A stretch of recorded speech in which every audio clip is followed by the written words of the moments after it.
to start a simulation of a nuclear blast in a Majorcity. Let's see what it looks like there. It has been 2.5 years since I posted the trailer for my upcoming climate film, as many of you have noticed, and I have been working on it almost every day ever since. In the meantime, I do have something to share for you today. I generally reserve this channel for my own independent projects, but recently I've been working with the folks behind the Nobel Peace Prize, and not only have they been wonderful to work with in terms of support and creative freedom, but they have allowed me to post the video here on my channel. So thank you to them, and here's the film. Imagine for a moment the unimaginable happened. Unimaginable. A major city is hit by a nuclear weapon. Now, no number could account for all the devastation that would result. But we can put a number on the deaths. At least we can make an educated guess based on our understanding of what nuclear blasts do to city structures and people. We'll assume the bomb is detonated in the air to maximize the radius of impact, as was done in Japan in 1945.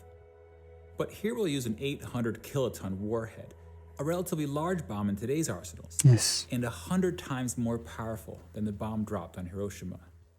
Data bomb. 100 times bigger. A fireball as hot as the sun would expand to a radius of 800 meters. Those near the blast, almost a kilometer.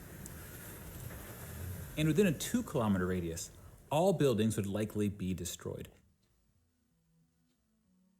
And we'll assume that virtually no one survives inside this area.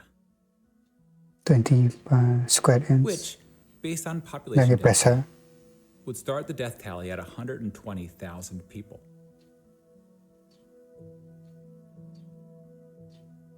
They'll immediately kill.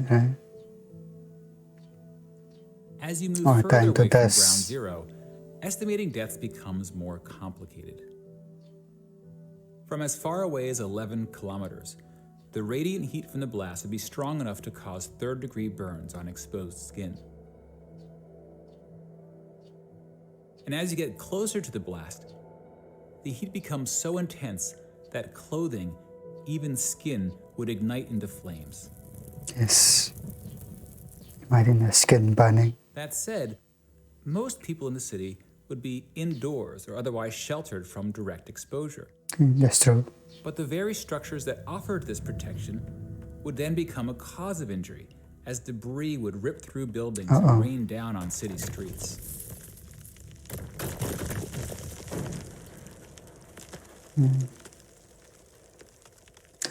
Like an As a rough estimate, we can assume that half the people between 2 and 11 kilometers from the blast are killed, from burns, debris, smoke, collapsed buildings, and radiation, which translates roughly into an additional 500,000 people.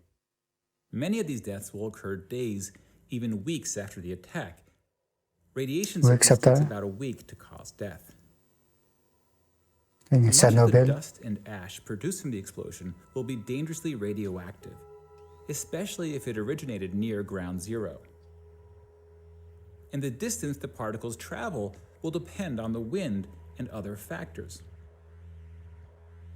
Now, since this simulation is of an airburst attack, it will produce significantly less radioactive fallout than ground attacks targeting missile silos or bunkers.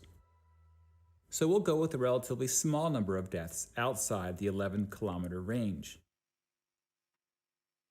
If it were a surface blast, the fallout deaths could surpass all other deaths combined, but it's a very difficult number to predict. In theory, radiation deaths can be reduced if people can avoid exposure to the fallout, especially during the critical first few days. Fallout shelters were common during the Cold War, but people rarely build shelters today. Yep. And schools no longer practice nuclear war drills. We generally talk less about surviving a nuclear attack. And in a way, it's good that we're less afraid of the bomb now that the Cold War is over. When nations are less on edge, the risk of accidents is arguably reduced. But nuclear weapons remain one of the great threats to humanity. And today, we're entering a new era in nuclear weapon history.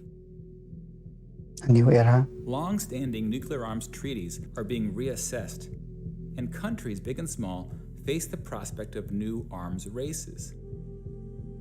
In part because technology is emerging that may give one side a considerable strategic advantage, notably hypersonic weapons.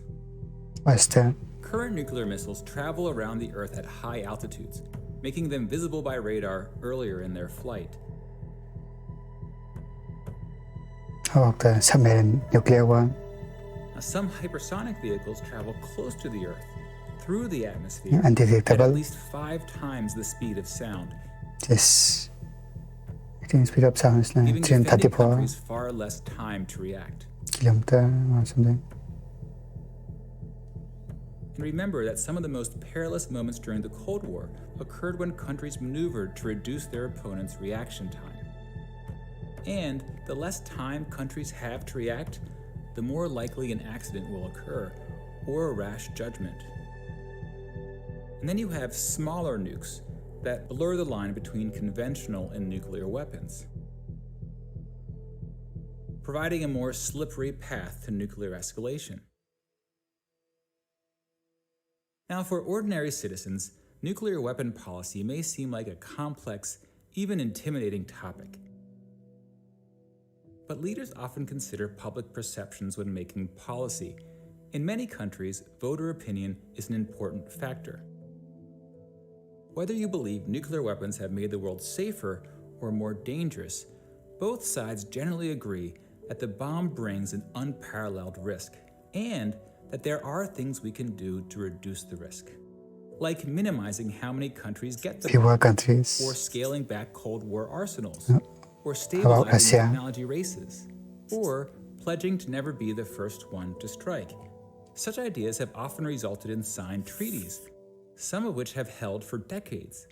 Some are at risk of expiring, and some just need a final push to become Expire in active. 2031.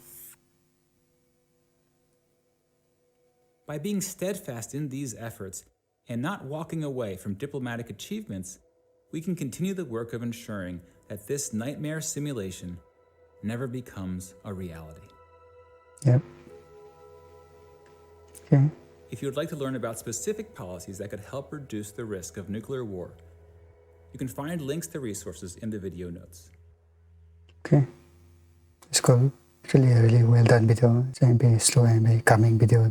All the animations are on point too. And I guess let's hope that this never happens. The person within the 2 kilometer to 11 kilometer range is maybe difficult to survive. 3rd degree burns and all. I guess I'll end the video there. I'll see you in this video.